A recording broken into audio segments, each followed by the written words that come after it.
En distintas universidades de El Salvador, estudiantes se organizan para llevar al escenario propuestas cargadas de contenido social, sensibilidad y crítica. Lo que comenzó como una iniciativa académica se ha consolidado como un espacio de expresión colectiva que abre diálogos y aporta nuevas miradas sobre temas que atraviesan la vida universitaria y el entorno nacional.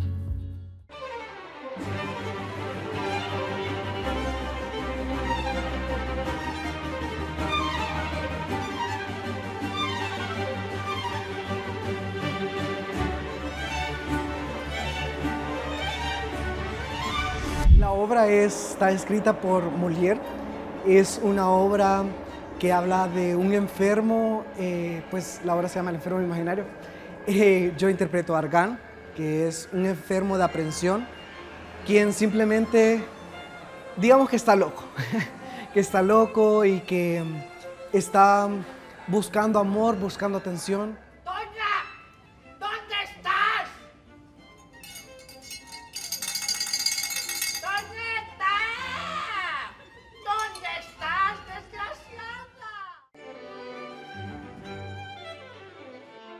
Para mí, la creación del personaje fue bastante difícil porque se trató de una fragmentación bastante grande. La actuación es bastante exigente, en especial, pues siento que para el personaje principal, puesto a que permanece en escena todo el tiempo. Sí valoro de que los jóvenes sí buscan como estas oportunidades para poder expresarse. Creo de que, puedo ver la realidad de muchos compañeros que tal vez en sus casas o en el entorno laboral o académico no se desenvuelven de la misma forma que lo hacen aquí, porque es como un espacio más liberador. Estamos hablando de muchos temas, no solo en la parte actoral, sino que también en la parte de la realidad del país, en la parte personal. El teatro en las universidades busca formar futuros profesionales integrales, sobre todo acá en la Universidad Don Bosco, lo que se busca es darle una formación integral al futuro profesional, formándolo en valores, en principios, en habilidades técnicas también para su vida y para sus futuras carreras. El teatro universitario, aquí particularmente en nuestra institución, es un espacio que hemos abierto para los estudiantes bajo algunas premisas, y es quizás la primera, que los jóvenes y las personas en general tenemos derecho a tener acceso al arte y a la cultura. En segundo lugar, pues también es un espacio donde promovemos el desarrollo de talentos juveniles y un espacio también formativo donde nuestros estudiantes pueden desarrollar habilidades para la vida. Todas estas competencias que ahora en el mundo profesional se van demandando cada vez más, fomento de la creatividad, también una incidencia en su desarrollo integral, ¿verdad? Los jóvenes, por ejemplo, desarrollan sus habilidades expresivas, el trabajo en equipo, la responsabilidad, la puntualidad y, en fin, una serie de competencias o habilidades que son sumamente importantes y muy valoradas en el mundo profesional.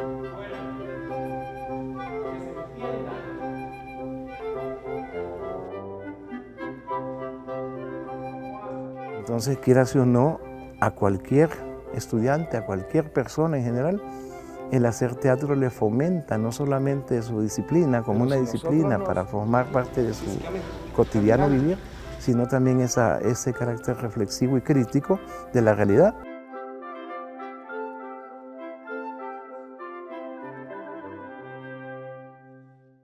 Ayuda a un estudiante a volverse un estudiante integral en sí, ¿verdad? Porque requiere bastante esfuerzo estar estudiando una carrera más en ingeniería y estar también participando en el teatro. Yo me llamo Piscucha, ¿y tú cómo te llamas? Véanse. Hola, pues poco me importa cómo te llames, yo me llamo Jabón. Debería importarte, porque estoy bien guapa, pero mucho gusto. Yo me llamo Piscucha, ¿y usted cómo se llama? El teatro puede llegar topar muchísimas veces con la realidad y en el cual es algo muy enriquecedor, tanto el teatro para la realidad y la realidad para el teatro. No, mi nombre es Otoniel. Quizás a nivel de teatros universitarios en el país, conocidos como el elenco, el elenco un poco más confrontativo con ese tipo de temáticas. Hemos tocado temas como la pobreza de niños de la calle, la situación de la vida difícil que un niño huérfano en la calle. Fue una obra que se llamaba De la calle. Otra obra muy significativa también es Romero, Santo y Voz del Pueblo, que fue una obra multidisciplinaria que se montó en el 2015 y 2016, donde hacemos pues una reflexión de Romero, el señor Romero como el principal defensor de los derechos humanos.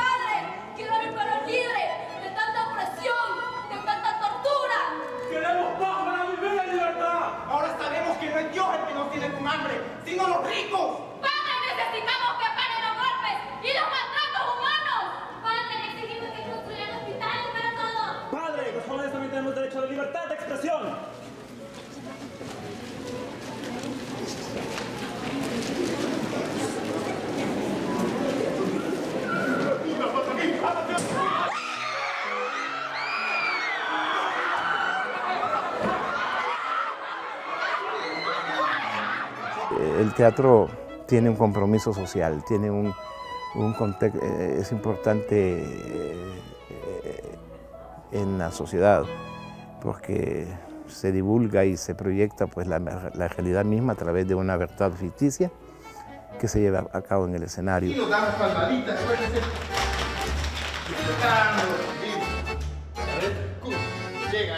Creo que el teatro universitario es muy importante para el desarrollo del teatro mismo en el país. Es decir, han sido los viveros donde se han ido formando prácticamente las personas que se dedican a esto. Casi el 90% pues, de actores y actrices del país han pasado por algún vivero, ¿no? De todas las universidades, incluso la Universidad Nacional, ¿verdad? Que tiene un buen trabajo histórico con la fundación del maestro Edmundo Berbero, que fue el que creó pues, el teatro universitario, y a partir de esto las universidades los han ido creando, ¿verdad? Por eso es importante vernos entre universidades, compartirnos y sobre todo apostarle, pues, como bien decimos, al apoyo institucional de las mismas universidades, a que por fin se puedan crear carreras universitarias y que formen profesionales en estos ámbitos.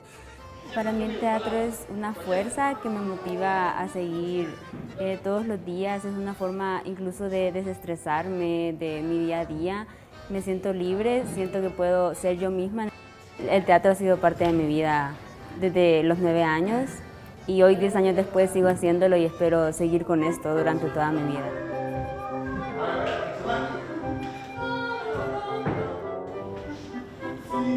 Y por lo menos con mi carrera, que es Ciencias Jurídicas, yo siento que me ayuda porque el teatro ayuda a expresarse, ¿no? Entonces cuando uno sabe expresarse, por lo menos en mi carrera, un abogado que sea litigante necesita tener esa presencia y esa expresión. Aquí quizás una primicia, yo sé ahorita que la universidad está entrando en carreras artísticas, por primera vez vamos a incursionar en ese ámbito.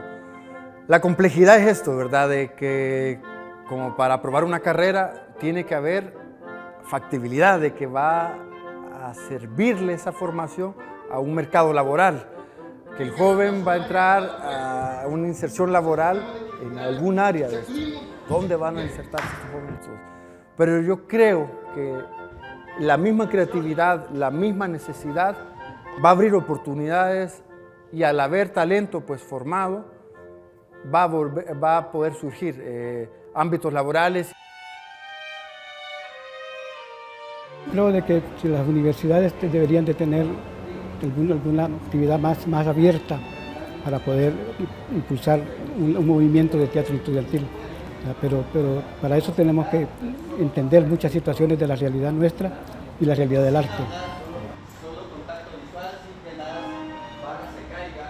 Creo que es muy bonito esto, es lo bonito del teatro, el hecho de darle voz a quienes no tienen miedo a alzarla o a quienes están siendo censuradas. Creo que el teatro es increíble en ese sentido, ya que es un fuerte medio para esto y es la creación colectiva. Siento que era más que eso, buscar mi propia voz y buscar de qué manera mi voz podía ser usada para otras personas. El teatro es diversión, el teatro es entretenimiento, pero también ayuda mucho como a pensar, ayuda mucho a abrir el criterio de los jóvenes, a tener una forma diferente de pensar y analizar las situaciones. Arriesgarse a ir un paso más allá, de crear carreras universitarias artísticas, porque de hecho el técnico en artes dramáticas no es la única carrera artística que tiene. También está la licenciatura en música, que también es la primera que existe en el país a nivel de la historia. Entonces, como universidad se llega a un punto más allá. ¿Por qué? Porque en el caso también no solo se están sacando al ámbito laboral solo actores o actrices, sino que también técnicos teatrales, también en el cual ellos pueden optar por trabajar en una sala de teatro como técnicos. Tenemos también gente que está trabajando como actores de doblaje, que también salen con una preparación. Han buscado alumnos o exalumnos del técnico en teatro ya graduados para estar en proyectos de las diferentes salas de teatro, en el Poma, en Black Coyote, en el Chaplin. Está por entrar a la universidad. ¿Qué va a pasar con eso? ¿Pero qué opciones tengo? Incluso también hay alumnos que los han llamado para estar en películas o estar en series que se están realizando o que se han realizado en esos días, que por el momento están en postproducción. El teatro universitario ha generado y sigue generando oportunidades también para que el arte en El Salvador vaya creciendo e incluso se vaya profesionalizando, porque cada vez más las universidades procuramos hacer esta experiencia lo más cercano a lo profesional, ¿verdad? Que a pesar de que nuestra intención no es generar actores, actrices de profesión, porque los jóvenes vienen a las universidades buscando su formación en otras carreras, pero a pesar de ello hacerlo con mucha seriedad, y de esta forma abonamos al desarrollo de las artes en el país. Podría ser mucho más, hay mucha deuda histórica. A veces los catedráticos también no brindan las oportunidades, creen que los muchachos vienen a perder su tiempo. Luego agreguémosle a las familias también, los padres, que consideran pues que dedicarse a esto pues es una vagancia. Todo ese tipo de clichés y de estereotipos hacen pues que tener un grupo de 18 personas es un gran logro, aún en una universidad de 60.000 estudiantes. Pero no existe. Hemos hecho iniciativas de que, por ejemplo, se fomente que en los pensum de estudios haya que los estudiantes de nuevo ingreso cursen por lo menos una materia artística como obligación, para que por lo menos ir generando público, y no ha sido posible. Somos el único país de Centroamérica que no tiene una carrera a nivel de licenciatura de teatro. El teatro universitario no es solo entretenimiento, es una voz que resuena, un espejo de la realidad y un espacio donde los jóvenes encuentran su identidad.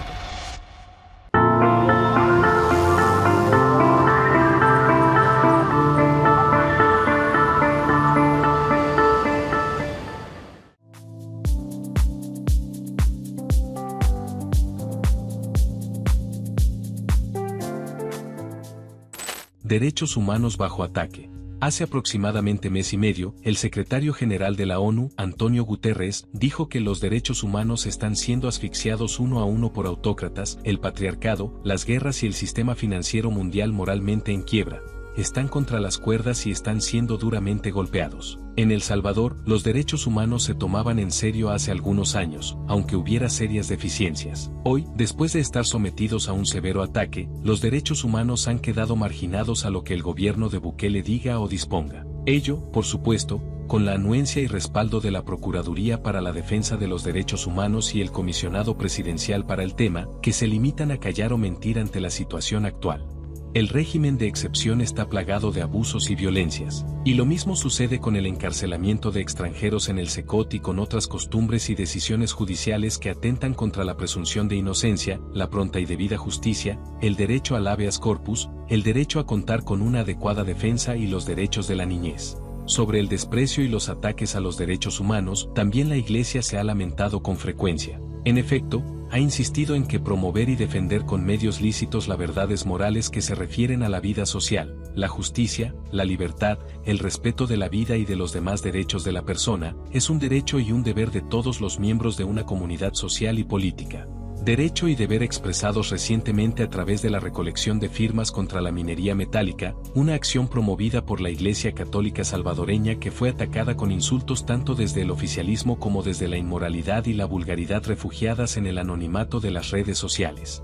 En el Consejo de Derechos Humanos de la ONU se le recomendó a El Salvador cumplir estándares básicos de derechos humanos, poner fin a la tortura en las cárceles y garantizar un juicio justo para los detenidos durante el régimen de excepción. En este último punto insistieron numerosos países, conscientes del desastre judicial provocado por la suspensión de las garantías constitucionales. Una situación que ha empeorado a raíz del acuerdo con Estados Unidos de encarcelar extranjeros en el SECOT. La confusión y arbitrariedades de los agentes de migración estadounidenses han ocasionado que entre los extranjeros encarcelados acá haya una importante proporción de personas sobre la que no pesa ninguna acusación criminal.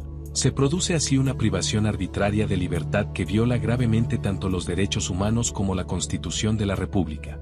Restaurar en el país el Estado de Derecho se convierte, por tanto, en una necesidad impostergable. Pero solo se logrará avanzar hacia ello cuando se levante por fin el régimen de excepción.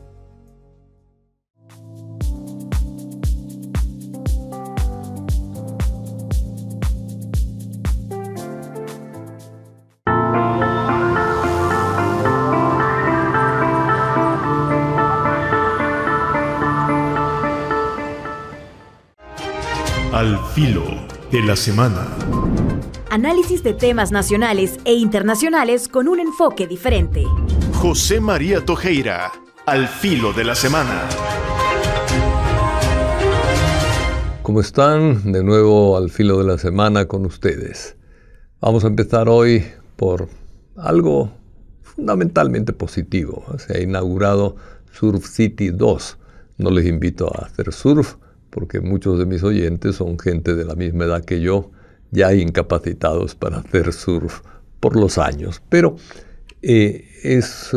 invertir en turismo y apostar por el turismo es un campo importante. Tenemos capacidad y clima y lugares bonitos a lo largo de nuestra costa y en el interior, los volcanes, etcétera, para fomentar el turismo. Sin embargo, si quisiera yo hacer unas aclaraciones, si a la larga se quiere tener un turismo fijo, bueno, etcétera, es necesario hacer paquetes regionales. Hoy tenemos cierta ventaja, sobre todo sobre Nicaragua, Honduras y Guatemala, mejor comunicación, más rápida, más estabilidad, estabilidad social, con paz en las calles, etcétera, menos delincuencia, pero es una ventaja relativa. Si los países vecinos logran ir limpiando los problemas que tienen de dictadura en Nicaragua, que indudablemente entorpece formas de turismo, o de delincuencia en Guatemala y Honduras, son países con más atractivos que el nuestro, digo. Ahí hay que ser realistas, ¿verdad? Es decir, son países más grandes y tienen más variedad, más, como diríamos, más monumentos coloniales, más líneas costeras, más amplias, tocan Pacífico y Atlántico. Es decir, las posibilidades son mayores, ¿verdad? El Caribe es un mar realmente muy atractivo para el turista porque es mucho más suave que el nuestro, pero tienen también el Pacífico para surf y para este tipo de cosas. Entonces, si estos países mejoran y no tenemos un paquete turístico centroamericano, que eso sí nos beneficiaría y a la larga pues evitaría como dijéramos, la competitividad o la competencia entre países con capacidades desiguales. Es decir, nosotros más reducidos, más pequeños, con menos atractivos, podríamos decir, ¿verdad?, que otros países más grandes, a veces donde los terremotos han causado menos daños en la parte histórica, donde, quitando Honduras, Guatemala o Nicaragua tienen una ruta volcánica más fuerte, más visitable, etcétera, no digamos Costa Rica, con la que difícilmente podemos competir en turismo, porque tiene un poquito más grande que nosotros, pero tiene las mismas cualidades de facilidad de transporte, buena organización social, etcétera, ¿verdad? Es decir, y bastante paz en las calles, etcétera. Entonces, creo que sería bueno que el país no solamente invierta en turismo, sino que busque establecer paquetes regionales, ¿verdad? Es decir, paquetes de turismo que visiten varios países y que así mantengamos en cualquier situación, incluso de competencia turística con otros países, la seguridad del turismo. El turismo sí da beneficios en general a los países, ¿verdad? Puede tener algunos problemas, pero estamos empezando, ¿no?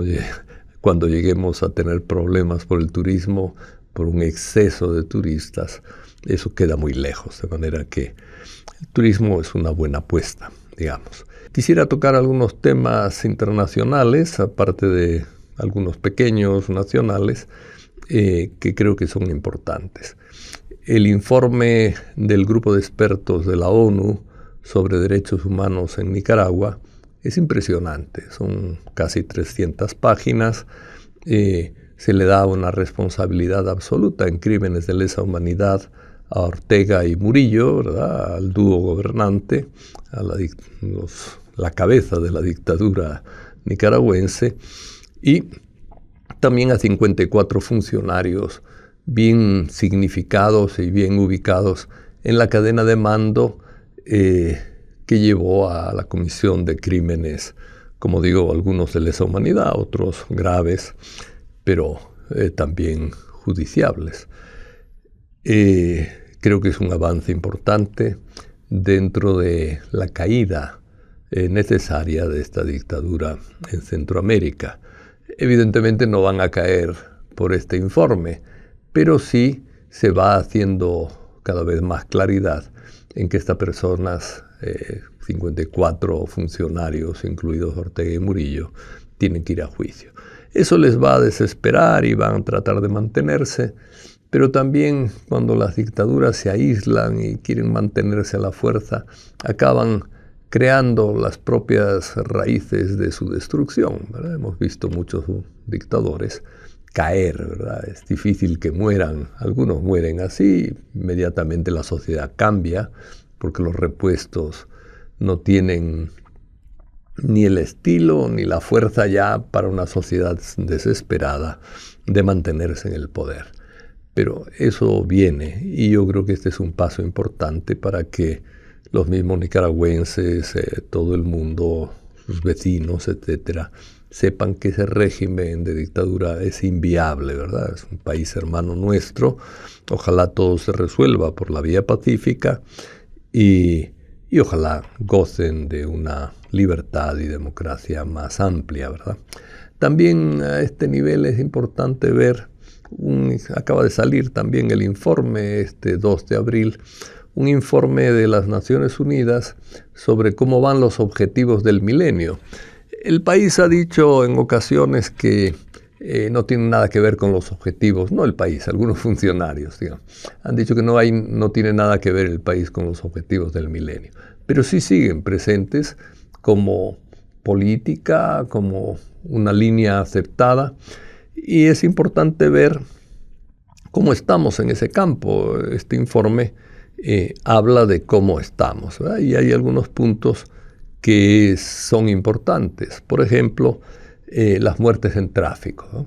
Se han hecho aquí algunos cambios para evitar tanta muerte en tráfico, pero es algo que llama la atención dentro de nuestro país a nivel latinoamericano. Es una revisión de los objetivos del milenio de desarrollo dentro de América Latina. Somos de los que estamos peor en el campo de las muertes en tráfico, ¿verdad? También no estamos de los peores ahí, pero hay un exceso de trabajo no remunerado de la mujer y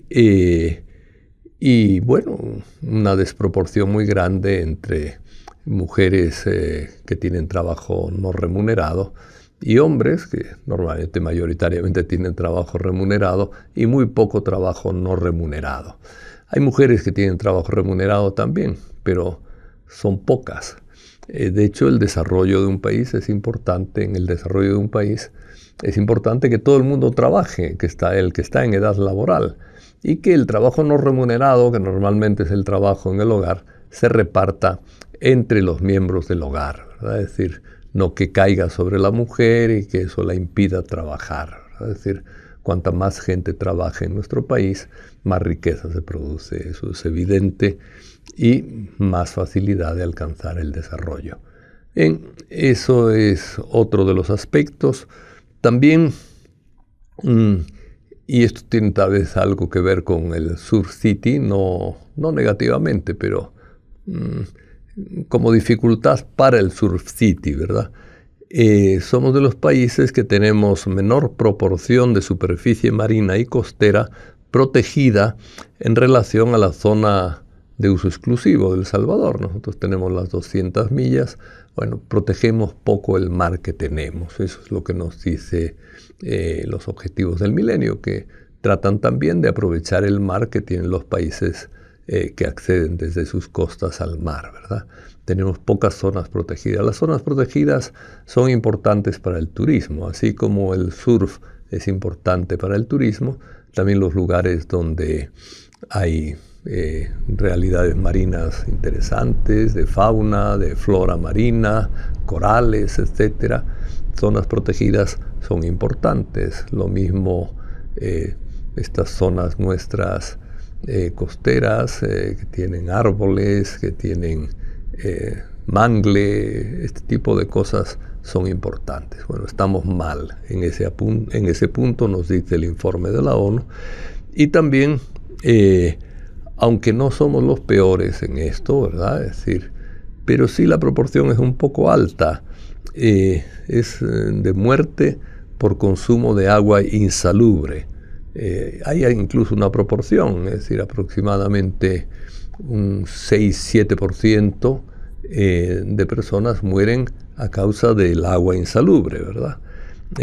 No es demasiado, pero sí el agua tenemos que mejorarla. Es un problema que está presente y que sale reflejado en los informes internacionales.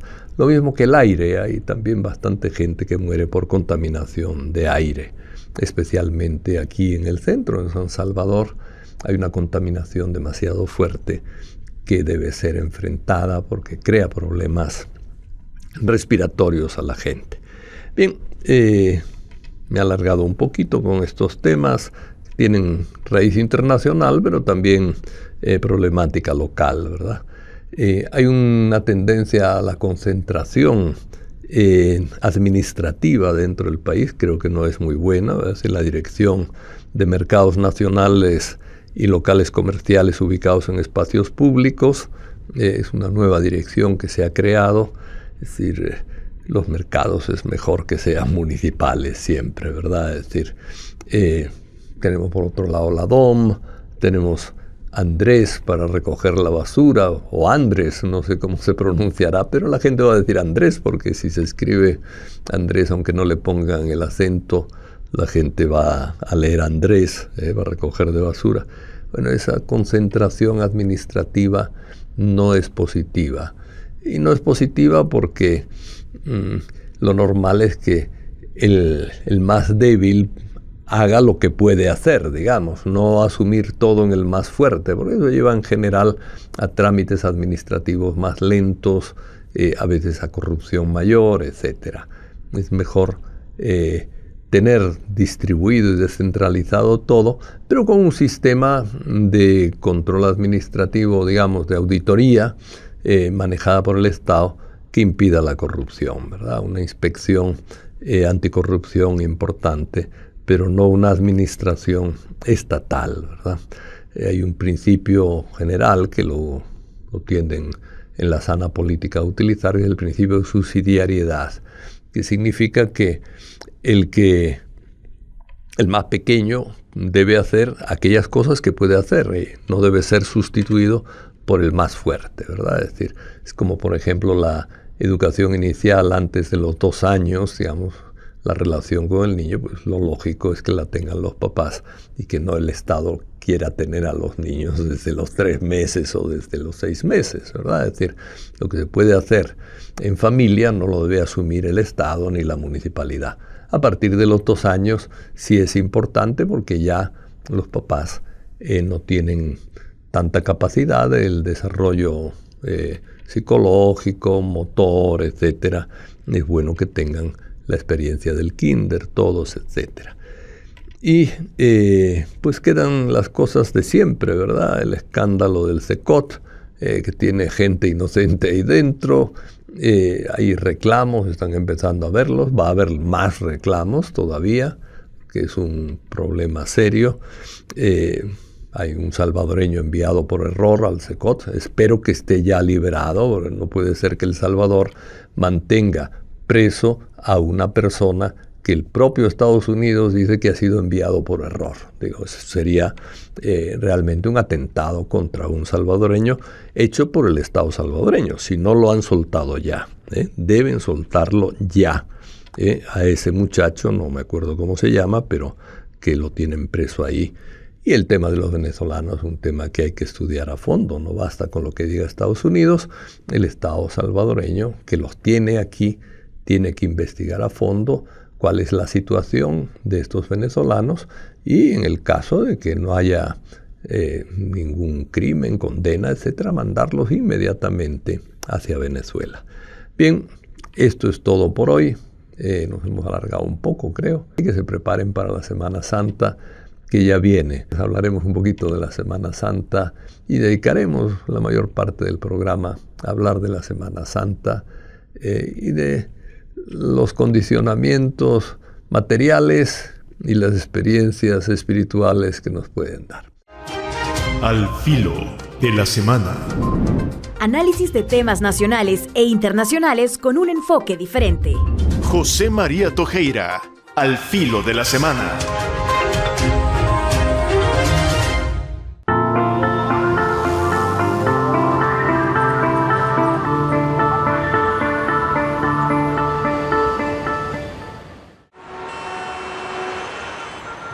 Hoy sí, bichos, estoy harto del tráfico. Literal, acabo de echarme 2 horas para venir desde mi casa hasta acá. Me tardo más en venir que lo que me toman las clases. Es que si me tomara 2 horas venir a mi casa y 2 horas llegar, serían en total 4 horas al día, 24 horas a la semana, 96 horas al mes y 1152 horas al año. Lo que equivaldría a pasar 48 días de mi vida completamente sumido en el tráfico. Y claro, hay más tráfico ahora porque hay más vehículos. Pero entonces podrás preguntarme, ¿cuál es la solución? ¿Estamos condenados a pasar toda nuestra vida teniendo tráficos así de pesados? Pues la verdad es que sí hay varias ideas para poder contrarrestar esta problemática, pero la clave está en el transporte público. Y es que claro, si me pones como solución al tráfico, ir colgado de buses que van a toda velocidad, peleando en la calle por ver quién llega más rápido a recoger más clientes, y que en algunas rutas pasa una vez a las 500, pues la verdad es que sacar carros sigue siendo la mejor opción. Así que sí, hay que optimizar el transporte público. Y es que como ese siempre ha sido un problema, una solución allá en los años de 2011 más o menos, fue la del proyecto del Citrans.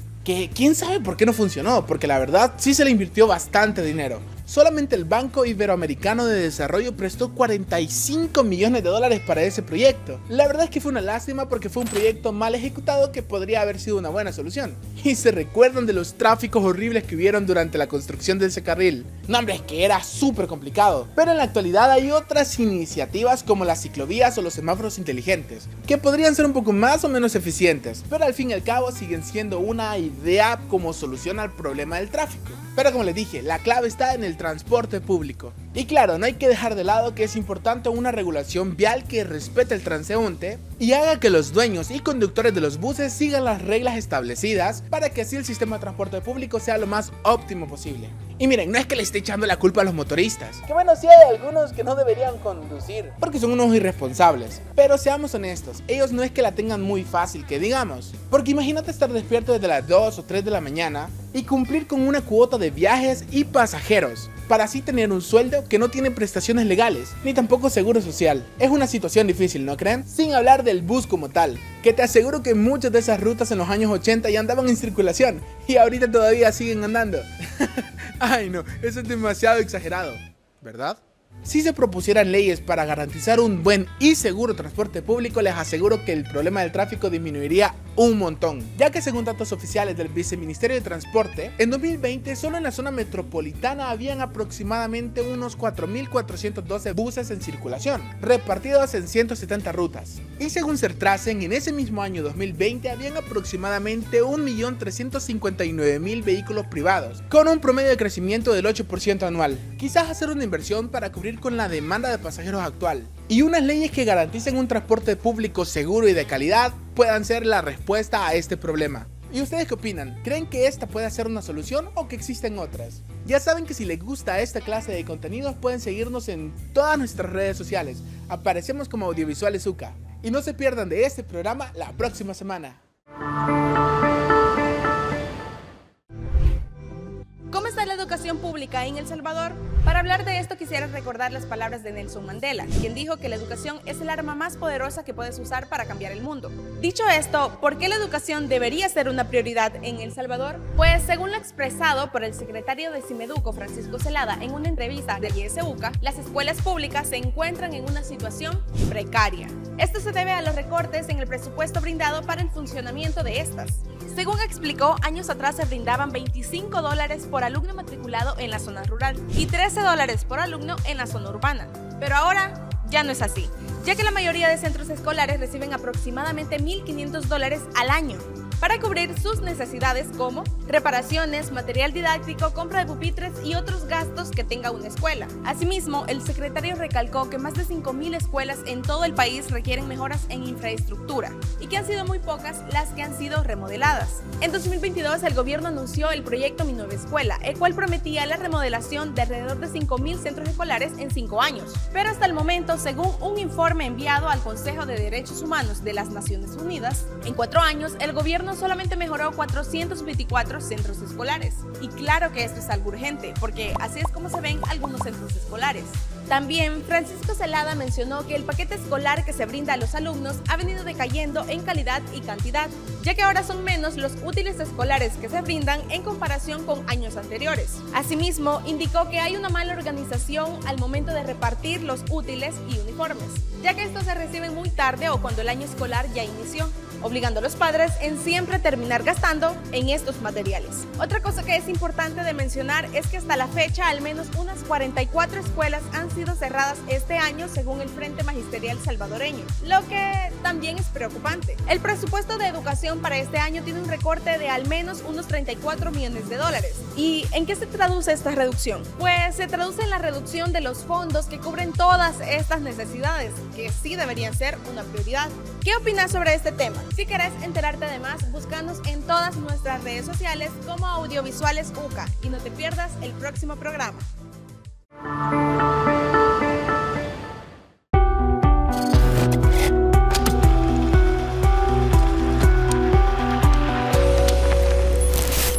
En 2011, un estudio del Ministerio de Medio Ambiente y Recursos Naturales concluyó que las condiciones de vulnerabilidad en El Salvador dificultan una minería metálica eficaz sin generar impactos ambientales y sociales graves.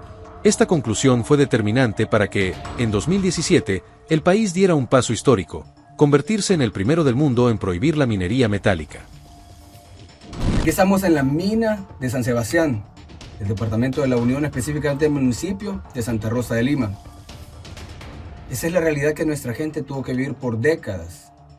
Y esta mina, gracias a aquellas empresas irresponsables que vertieron todos esos desechos en los ríos, tuvieron que sufrir enfermedades como insuficiencia renal y sobre todo, perder la única fuente de agua potable que tenían, que era el río. No pueden tener agua gracias a que los residuos que vertieron en el río son contaminantes y son mortales para la salud de las personas. Esa realidad la estamos cambiando. En 2024, esta historia da un giro inesperado. Queda aprobada la Ley General de Minería Metálica.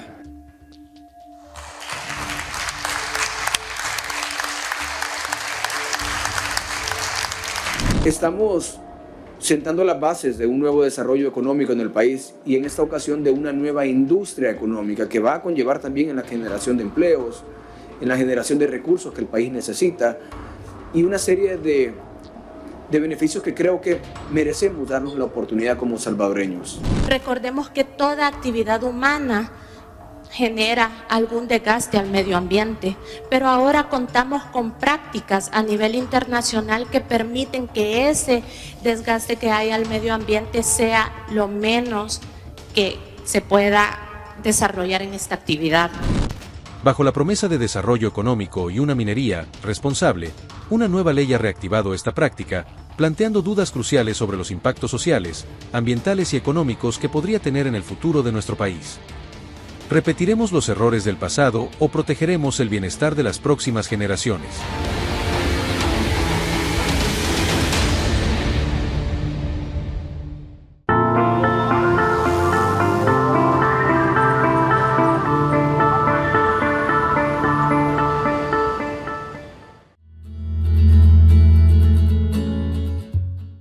El pasado sábado 29 de marzo se llevó a cabo el Festival de los Medios Comunitarios en el marco de los 31 años de la Asociación de Radiodifusión Participativa de El Salvador, ARPAS.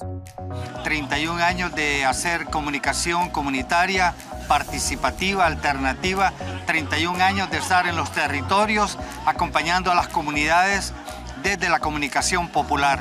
ARPAS somos 20 medios de comunicación y cubrimos el 80% del territorio nacional. Cada radio, cada medio cubre un territorio, un departamento y a veces fuera del departamento. Entonces de radio en radio cubrimos más del 80% del territorio y además todas las radios y los medios estamos en línea, entonces también tenemos presencia digital en las redes sociales, en las plataformas. Este festival no es solo un evento, es un reflejo de todo lo que han construido juntos. Es un espacio para la diversidad, para la creatividad y para que las voces de todas las comunidades sean escuchadas.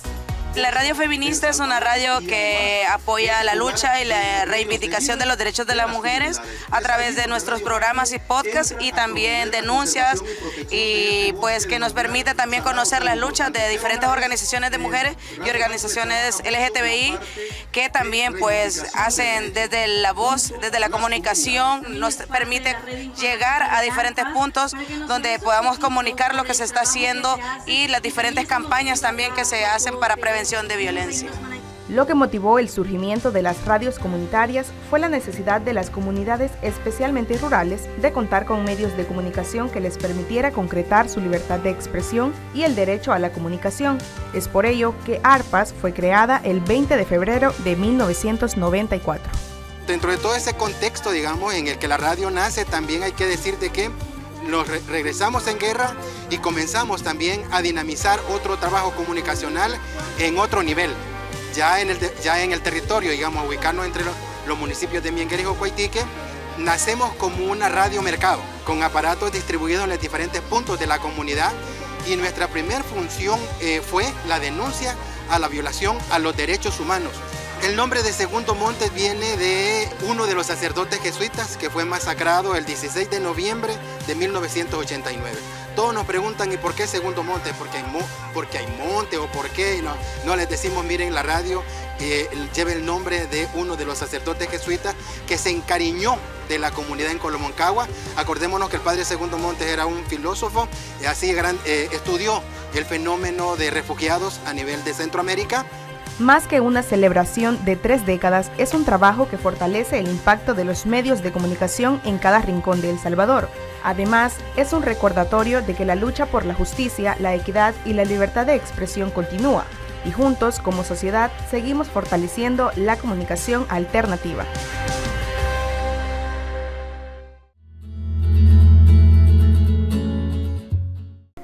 El 3 de abril, la UCA recibió la visita de Susana Sumelso, secretaria de Estado para Iberoamérica y el Caribe y el español en el mundo, y Sonia Álvarez Cibanal, embajadora de España en El Salvador, quienes fueron recibidas en el campus por el rector Padre Mario Ernesto Cornejo y el Padre José María Tojeira. Como parte de la visita, las funcionarias recorrieron la Sala Memorial de los Mártires, en el Centro Monseñor Romero, y el Jardín de Rosas, espacios para resguardar la memoria y el legado de los mártires de la UCA, Monseñor Romero y Rutilio Grande.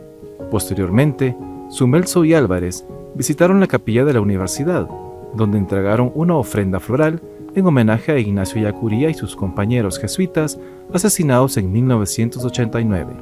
Esta visita reafirma los lazos históricos de colaboración entre España y la UCA que han permitido ejecutar acciones e iniciativas conjuntas en las áreas de educación, cultura y desarrollo social.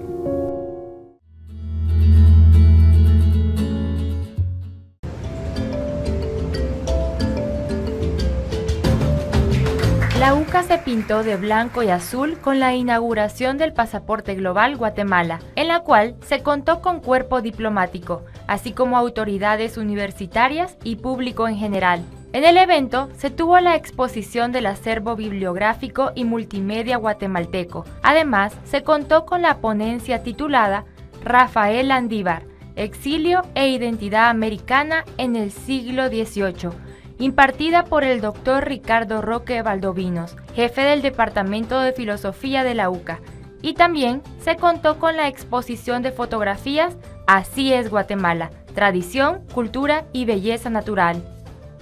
En esta oportunidad nosotros con mucho entusiasmo preparamos esta actividad esperando que sea ese verdadero pase por el tiempo, ¿verdad? Y que todo el mundo aterrice aquí en Guatemala para poder conocer nuestra belleza, nuestra cultura y también nuestras tradiciones. También, el rector de la UCA, Padre Mario Cornejo, recalcó la cercanía que se tiene con la Universidad Rafael Landívar en Guatemala. Como universidad tenemos una especial cercanía con la Universidad Rafael Landívar, institución hermana, confiada también a la Compañía de Jesús. Juntos compartimos programas académicos, intercambios estudiantiles y experiencias pastorales que enriquecen nuestra misión educativa. Además, los asistentes tuvieron la oportunidad de vivir la experiencia guatemalteca a través de su gastronomía y tradiciones. Me pareció muy linda la cultura de Guatemala. Aprendimos sobre la Semana Santa, donde hacen alfombras con un material que se llama serrín. Nos mostraron también sobre su cultura y ahorita nos dieron a probar de su gastronomía. Todo este mes de abril será nuestro anfitrión el hermoso y colorido país centroamericano Guatemala, el cual seguirá enriqueciendo la experiencia académica y cultural de la comunidad universitaria. Esperen otras actividades en el marco de Pasaporte Global, que continuará con un año lleno de oportunidades y cultura.